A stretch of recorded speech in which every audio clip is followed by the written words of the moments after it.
আবারও স্বাগত 21 বিজনেসে। সঙ্গে আছে আমি সাদাত হাবিবি সেতু।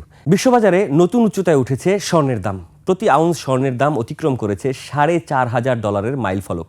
বৈশ্বিক স্পট মার্কেটে সোনার দাম এক পর্যায়ে $4,525 রেকর্ড ছুঁয়ে রেকর্ড গড়ে। পরে কিছুটা দাম কমে প্রতি আউন্স $4,492 দাঁড়ায়। বিশেষজ্ঞরা বলছেন, বিশ্বব্যাপী অনিশ্চয়তা, যুক্তরাষ্ট্রের সুদ হার কমার সম্ভাবনা এবং নিরাপদ বিনিয়োগ চাহিদা বাড়ায় বিনিয়োগকারীরা সোনার সহ মূল্যবান ধাতুর দিকে ঝুঁকছেন। চলতি বছরে স্বর্ণের দাম 70% বেশি বেড়েছে, যা 1979 সালের পর সবচেয়ে বড় বার্ষিক উল্লম্ফন। রূপার দাম বেড়েছে 150%-রও বেশি।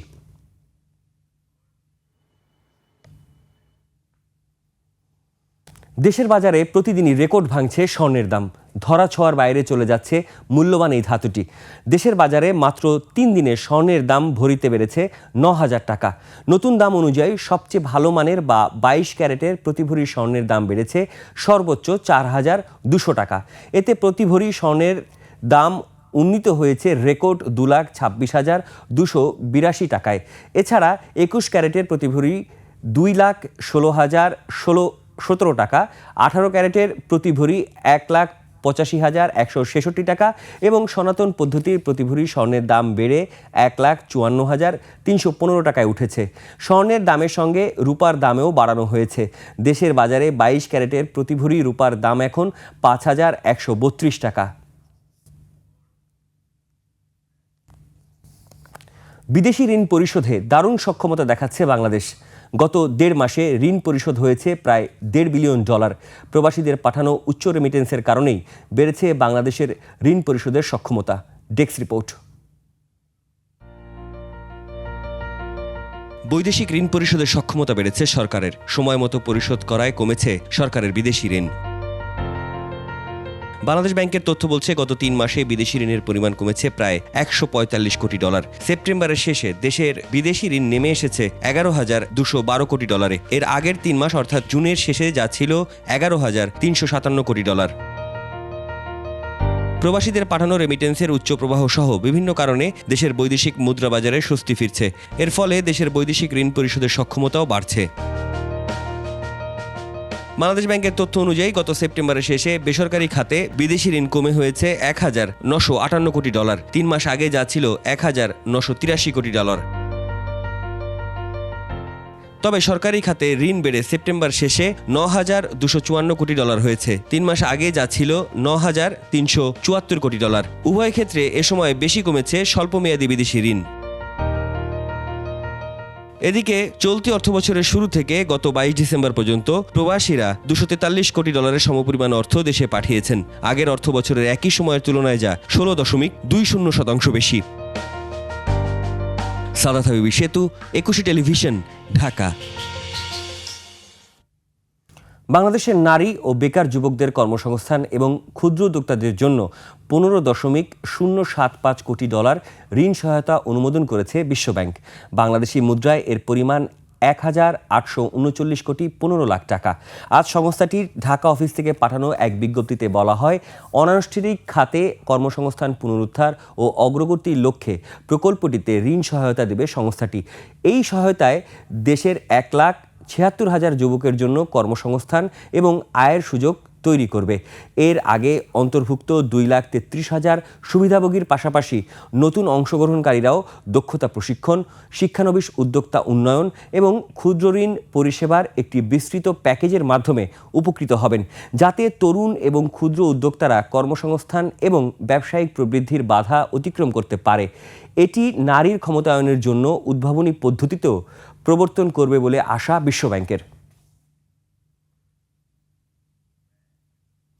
মেট্রো রেলের সেবার উপর আরোপিত ভ্যাট অব্যাহতির মেয়াদ আরও 6 মাস বাড়ানো হয়েছে। জনস্বার্থে এই অব্যাহতির মেয়াদ আগামী 30 জুন 2026 সাল পর্যন্ত বাড়িয়েছে জাতীয় রাজস্ব বোর্ড এনবিআর। এর আগে এনবিআর 2025 সালের 31 ডিসেম্বর পর্যন্ত মেট্রো রেলের টিকিটে ভ্যাট অব্যাহতি দিয়েছিল। তবে 11 ডিসেম্বর উপদেষ্টা পরিষদের বৈঠকে সিদ্ধান্ত হয় মেট্রো রেলের টিকিটের উপর মূল্য সংযোজন কর বা ভ্যাট অব্যাহতির সুবিধা অব্যাহত রাখা হবে। বর্তমানে ভ্যাট আইন অনুযায়ী যে কোনো শীততাপ নিয়ন্ত্রিত রেলের টিকিটে 15% ভ্যাট আরোপের বিধান আছে। মেট্রো রেল পুরোপুরি শীততাপ নিয়ন্ত্রিত এবং গণপরিবহন। তবে জনগুরুত্ব বিবেচনায় মেট্রো রেলের সেবার উপর ভ্যাট অব্যাহতি প্রদান করেছে জাতীয় রাজস্ব বোর্ড।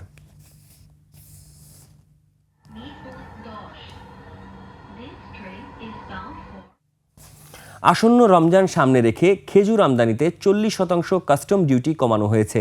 খেজুর ও অন্যান্য ফল আমদানিতে গত বছরের অগ্রিম আয়করে যে 50% ছাড় দেওয়া হয়েছে তা এই অর্থবছরেও বহাল থাকবে। রমজান মাসে খেজুরের সরবরাহ ও বাজার মূল্য স্বাভাবিক রাখার উদ্দেশ্যে খেজুর আমদানিতে কাস্টম ডিউটি 25% থেকে কমিয়ে 15 নির্ধারণ করে গত 23 ডিসেম্বর একটি প্রজ্ঞাপন জারি করে সরকার। এই অব্যাহতি আগামী 31 মার্চ পর্যন্ত বহাল থাকবে। এছাড়া বিগত বাজেটে আমদানি পর্যায়ে অগ্রিম আয়কর সংক্রান্ত বিধিমালা সংশোধন করে খেজুর সহ সকল ফল আমদানির উপর প্রযোজ্য অগ্রিম আয়কর 10% থেকে কমিয়ে 5% করা হয়েছে। ফলে আসন্ন রমজান মাসে খেজুরের সরবরাহ এবং বাজার মূল্য সাধারণ ভোক্তাদের ক্রয় ক্ষমতার মধ্যে থাকবে বলে আশা করছে এনবিআর।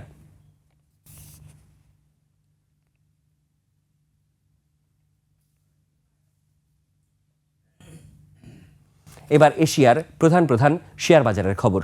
সূচকের মিশ্র প্রবণতা দেখা দিচ্ছে এশিয়ার বেশিরভাগ পুঁজিবাজারে। জাপানের শেয়ার বাজার নিকির সূচক 68 পয়েন্ট কমে দাঁড়িয়েছে 50,344 পয়েন্টে।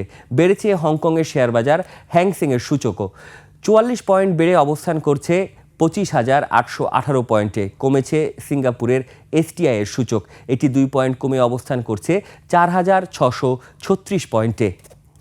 চীনের শেয়ার বাজার সাংহাই কম্পোজিট ইন্ডেক্স অবস্থান করছে 3,939 পয়েন্টে, যা আগের দিনে চাইতে 19 পয়েন্ট বেশি।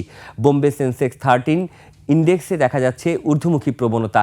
সেন্সেক্সের সূচকে 37 পয়েন্ট বেড়ে অবস্থান করছে 85,562 পয়েন্ট। কমেছে থাইল্যান্ডের থাই স্টক এক্সচেঞ্জের সূচক, এটি 0.77 পয়েন্ট কমে অবস্থান করছে 1,207 পয়েন্টে।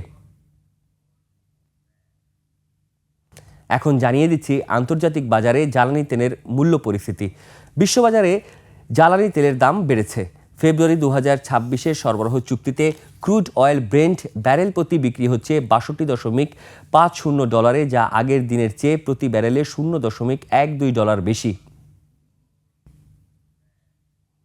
এবার টাকার সঙ্গে প্রধান আন্তর্জাতিক মুদ্রার বিনিময় হার। আন্তঃব্যাংক লেনদেনে আজ ব্যাংকগুলো মার্কিন ডলার কিনছে 121 টাকা 75 পয়সায়, বিক্রি করছে 122 টাকা 75 পয়সায়। ব্রিটিশ পাউন্ডের ক্রয় মূল্য 163 টাকা 9 পয়সা, বিক্রয় মূল্য 170 টাকা 24 পয়সা। ইউরোর ক্রয় মূল্য 142 টাকা 91 পয়সা, বিক্রি হচ্ছে 148 টাকা 93 পয়সায়। জাপানি ইয়েন ক্রয় হচ্ছে 54 পয়সায় আর বিক্রি হচ্ছে 81 পয়সায়। এদিকে ব্যাংকগুলো কানাডিয়ান ডলার কিনছে 88 টাকা 59 পয়সায়, বিক্রি করছে 91 টাকা 56 পয়সায়। ভারতীয় রুপির ক্রয় মূল্য 1 টাকা 28 পয়সা, বিক্রি হচ্ছে 1 টাকা 45 পয়সায়। সৌদি রিয়ালের ক্রয় মূল্য 32 টাকা 35 পয়সা এবং বিক্রয় মূল্য 33 টাকা 12 পয়সায়। মালয়েশিয়ার রিঙ্গিত ক্রয় হচ্ছে 29 টাকা 83 পয়সায় এবং আন্তঃব্যাংকে বিক্রি হচ্ছে 30 টাকা 74 পয়সায়।